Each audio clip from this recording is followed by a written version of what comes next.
jetez un coup d'œil sous votre plan de travail, vous y découvrirez probablement un enchevêtrement de câbles.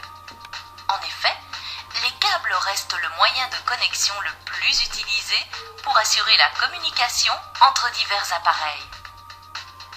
La technologie dernier cri Bluetooth élimine la nécessité de la connexion par câble. Quel est le principe fondateur de la technologie Bluetooth? Et comment un appareil peut-il savoir avec quel autre il doit communiquer?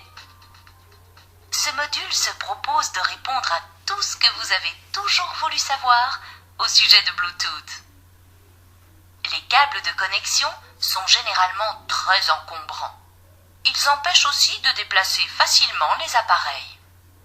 De plus, il existe une telle diversité de câbles et de connecteurs qu'il faut quasiment un œil de spécialiste pour éviter de se tromper.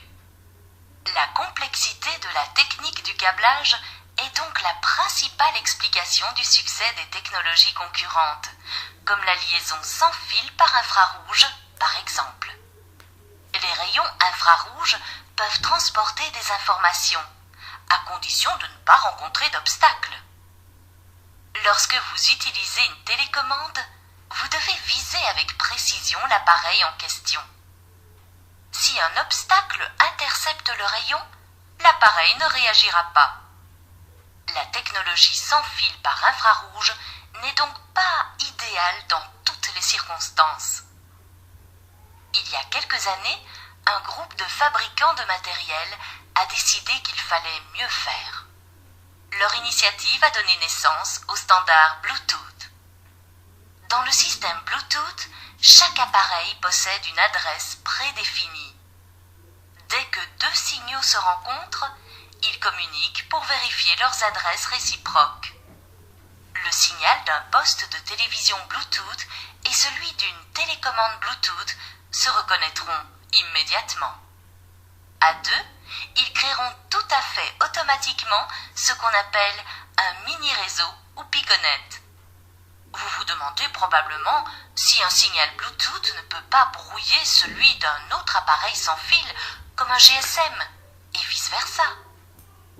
Comme Bluetooth utilise des signaux très faibles, d'à peine 1 milliwatt, ceux-ci peuvent difficilement brouiller les signaux beaucoup plus puissants des GSM qui vont jusqu'à 3 watts.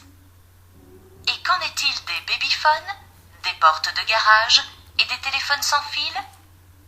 Il est vrai que ces appareils utilisent la même fréquence que Bluetooth.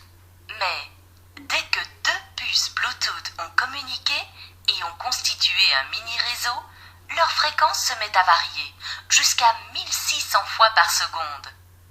La probabilité est vraiment infime qu'un autre appareil les brouille sur une de ces fréquences, et le cas échéant, cela ne durera qu'une fraction de seconde. Idem lorsque vous téléphonez depuis votre voiture. Bluetooth est la solution pratique et sûre. Dès que vous entrez dans la voiture, le kit Bluetooth passe automatiquement au système main libre. Peu importe que votre téléphone se trouve dans votre poche ou dans votre sac à main. Quant à l'oreillette Bluetooth, elle est tout aussi sûre et pratique, même en dehors de la voiture. Encore un petit mot pour la petite histoire. L'appellation Bluetooth, dent bleu en anglais, renvoie au roi du Danemark, Harald Blantant, parce qu'il avait un faible pour les myrtilles. Ce roi vécut au Xe siècle et il est parvenu à réunir le Danemark et une partie de la Norvège, exactement comme le nouveau standard Bluetooth réunit divers types d'appareils. À présent, vous pouvez mordre, sans peur, à pleines dents dans le système Bluetooth.